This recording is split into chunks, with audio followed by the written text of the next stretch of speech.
बहादुर शाह जफर ने एक अच्छी योजना बनाई थी, मगर कहानी में एक मोड़ आता है। जब अंग्रेजों ने दिल्ली पर हमला किया तब बहादुर शाह जफर ने इस गुप्त सुरंग को उपयोग करने की योजना बनाई और उस समय दिल्ली का लाल किला एक मुख्य केंद्र था।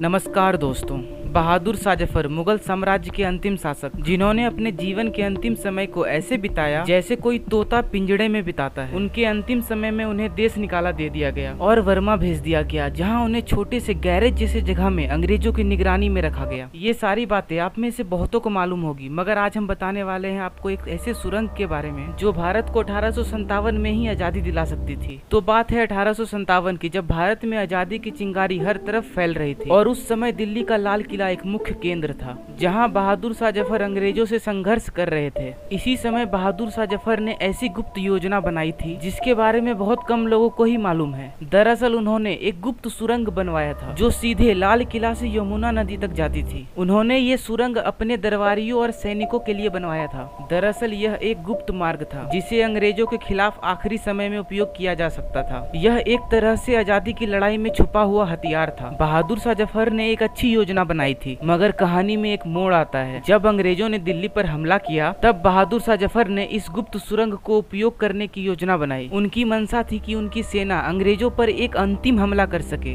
या फिर सुरक्षित निकल सके अगर परिस्थिति विपरीत हो जाए। लेकिन यह योजना पूरी तरह से सफल नहीं हो पाई। अंग्रेजों ने विद्रोह बहुत जल्द दबा दिया और बहादुर शाह जफर को पकड़ लिया। अगर वो लोग उस समय इस सुरंग से भागने में सफल हो जाते तो शायद उन्हें और समय मिल पाता अपनी सेना को मजबूत करने का, और शायद हमें आजादी 1857 में ही मिल गई होती। बात करें इस सुरंग की तो कुछ इतिहासकारों के अनुसार दिल्ली में एक सुरंग मिली है जो लाल किले से जुड़ी हुई है। हालांकि यमुना नदी तक जाने वाले उस सुरंग के अस्तित्व के बारे में कोई ठोस प्रमाण नहीं है। शायद समय के साथ ये सुरंग भी मलबे में दब के समाप्त हो गया होगा। तो करते हैं इस वीडियो को यही समाप्त। अगर वीडियो पसंद आई हो तो लाइक सब्सक्राइब जरूर करें। बाकी लास्ट तक बने रहने के लिए धन्यवाद।